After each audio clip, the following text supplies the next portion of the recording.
సినీ ఇండస్ట్రీలో క్యారెక్టర్ ఆర్టిస్టులుగా పేరు తెచ్చుకున్న నటీనటులు చాలా మంది ఉన్నారు. అలాంటి వారిలో సితారా ఒకరు. ఎన్నో సూపర్ హిట్ సినిమాల్లో నటించి మెప్పించారు సితారా. క్యారెక్టర్ ఆర్టిస్ట్ గా తెలుగు, తమిళం భాషల్లో సినిమాలు చేస్తూ ప్రేక్షకులను మెప్పించింది సితారా. తెలుగు, తమిళ్ కలిపి ఆమె 100కు పైగా సినిమాలు చేసింది. టాలీవుడ్ లో తమ అభిమానంతో ఆకట్టుకున్న హీరోయిన్స్ లో సితారా ఒకరు. సితారా 1986లో మలయాళ చిత్రంలో కావేరీతో సినీ రంగంలోకి అడుగు పెట్టారు. ఈ సినిమా ఆమెకు మంచి గుర్తింపు తెచ్చిపెట్టింది. ఆ తర్వాత ప్రముఖ దర్శకుడు కె బాలచందర్ ద్వారా 1989లో తమిళ చిత్రం పుదు పుదు అర్ధంగత్లో తమిళ సినిమాల్లోకి ప్రవేశించారు. ఇక తెలుగులో 1990లో మనసు మమత చిత్రంలో పరిచయం అయ్యారు సితారా. ఆ తర్వాత జీవన చదరంగం, గంగ, శ్రీవారు చిందులు, శుక్రవారం మహాలక్ష్మి, మా వారికి పెళ్లి, అక్క చెల్లెలు వంటి చిత్రాల్లో నటించారు. ఆమె తెలుగు, తమిళ, మలయాళ, కన్నడ చిత్రాల్లో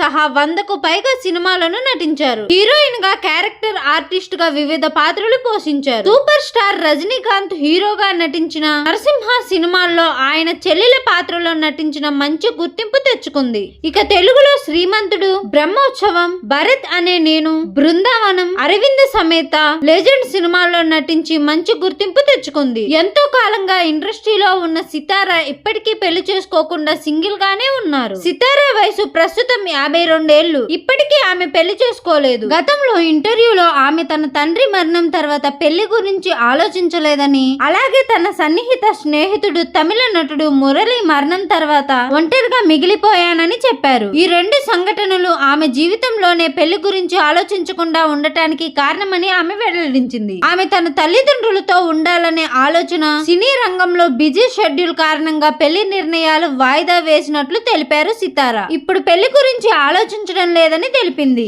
వీడియో నచ్చితే లైక్ చేసి ఇలాంటి ఇంట్రెస్టింగ్ వీడియోల కోసం మన ఛానల్ ని సబ్స్క్రైబ్ చేసుకోండి.